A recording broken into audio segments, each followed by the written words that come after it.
प्रत्येक लोक में भिन्न भिन्न ब्रह्मा, भिन्न भिन्न विष्णु, शिव, मनु, दिक्पाल, मनुष्य, गंधर्व, बैताल, किन्नर, राक्षस, पशु, पक्षी, सर्प तथा नाना जाति के देवता एवं दैत्यगण थे। सभी जीव वहाँ दूसरे ही प्रकार के थे।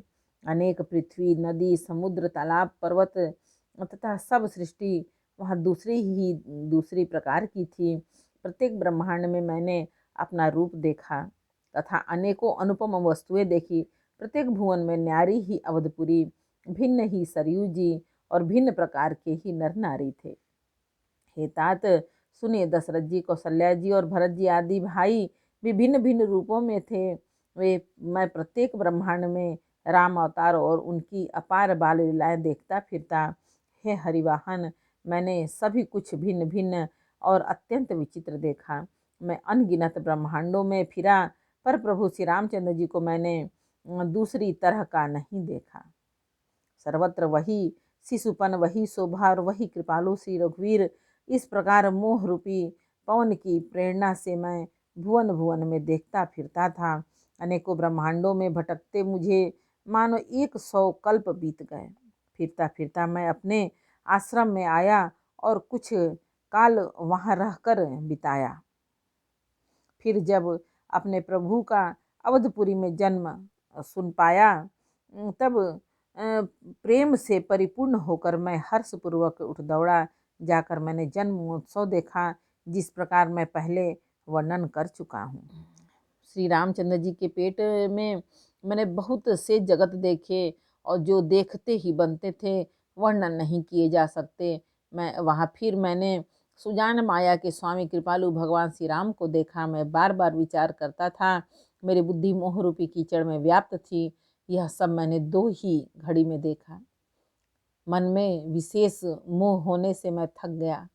मुझे व्याकुल देखकर तब कृपालु श्री रघुवीर हंस दिए।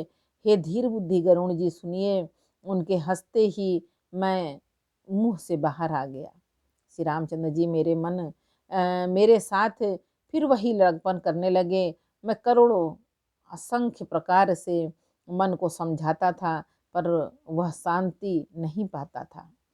यह बाल चरित देखकर और पेट के अंदर देखी हुई उस प्रभुता का स्मरण कर मैं शरीर की सुध भूल गया और हे अंतरजनों के रक्षक, रक्षा कीजिए पुकारता हुआ पृथ्वी पर गिर पड़ा। मुख से बात नहीं निकलती थी। तदंतर प्रभु ने मुझे प्रेम मुहल देखकर अपनी माया की प्रभुता को रोक लिया। प्रभु ने अपना कर कमल मेरे सिर पर रखा। दीन दयालु ने मेरा संपूर्ण दुख हर लिया। सेवकों को सुख देने वाले कृपा के समूह कृपामय श्री राम जी ने मुझे मोह से सर्वथा रहित कर दिया। उनकी पहले वाली प्रभुता को विचार कर याद कर करके मेरे मन में बड़ा भारी हर्ष हुआ। प्रभु की भक्त वत्सलता देखकर मेरे हृदय में बहुत ही प्रेम उत्पन्न हुआ।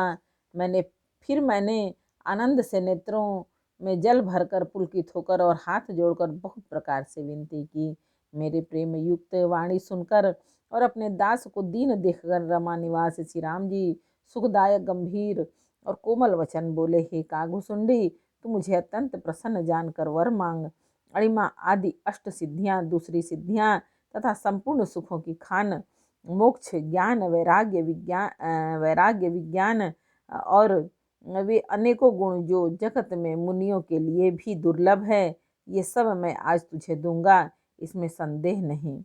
जो तेरे मन भावे सो मांग ले। प्रभु के वचन सुनकर मैं बहुत ही प्रेम में भर गया। तब मन में अनुमान करने लगा कि प्रभु ने सब सुखों को देने की बात कही है, यह तो सत्य है, पर अपनी भक्ति देने की बात नहीं कही। भक्ति से रहित सब गुण और सब सुख वैसे ही फीके हैं जैसे नमक के बिना बहुत प्रकार के भोजन के पदार्थ। भजन से रहित सुख किस काम के। हे पक्षीराज, ऐसा विचार करके मैं बोला, हे प्रभु, यदि आप प्रसन्न होकर मुझे वर देते हैं और मुझ पर कृपा और स्नेह करते हैं, तो हे स्वामी, मैं अपना मन भाया वर मांगता हूँ। आप उदार हैं और हृदय के भीतर के जानने वाले हैं। आपकी जिस अविरल प्रगाढ़ एवं विशुद्ध अनन्य निष्काम भक्ति को श्रुति और पुराण गाते हैं, जिसे योगीश्वर मुनि खोजते हैं, और प्रभु की कृपा से कोई विरला ही जिसे पाता है। हे भक्तों के मन इच्छित फल देने वाले कल्प वृक्ष, हे शरणागत के हितकारी, हे कृपा सागर, हे सुखदाम श्री राम जी, दया करके मुझे अपनी वही भक्ति दीजिए। एवं अस्तु, ऐसा ही हो कहकर रघुवंश के स्वामी परम सुख देने वाले वचन बोले। हे काक सुन, तू स्वभाव से ही बुद्धिमान है, ऐसा वरदान कैसे न मांगता। तूने सब सुखों की खान भक्ति मांग ली। जगत में तेरे समान बड़भागी कोई नहीं है। वे मुनि जो जप और योग की अग्नि में शरीर जलाते रहते हैं, करोड़ों यत्न करके भी जिसको जिस भक्ति को नहीं पाते, वही भक्ति तूने मांगी। तेरी चतुरता देखकर मैं रीझ गया। यह चतुरता मुझे बहुत ही अच्छी लगी। हे पक्षी सुन, मेरी कृपा से अब समस्त शुभ गुण तेरे हृदय में बसेंगे। भक्ति, ज्ञान, विज्ञान, वैराग्य, योग, मेरी लीलाएं और उनके रहस्य तथा विभाग, इन सब के भेद को तू मेरी कृपा से ही जान जाएगा। तुझे साधन का कष्ट नहीं होगा। माया से उत्पन्न सब भ्रम अब तुझको नहीं व्यापेंगे। मुझे अनादि अजन्मा अगुण प्रकृति के गुणों से रहित और गुणातीत दिव्य गुणों की खान ब्रह्म जानना। हे काक सुन, तुझे भक्त निरंतर प्रिय है, ऐसा विचार कर शरीर, वचन और मन से मेरे चरणों में अटल प्रेम करना। एक बार बोलो रामायण मैया की जय। उत्तरकांड का 5 दोहा समर्पयामि। भगवान जय श्री राम। जानकी पवन सुत हनुमान बजरंग बली। जय हो भोलेनाथ।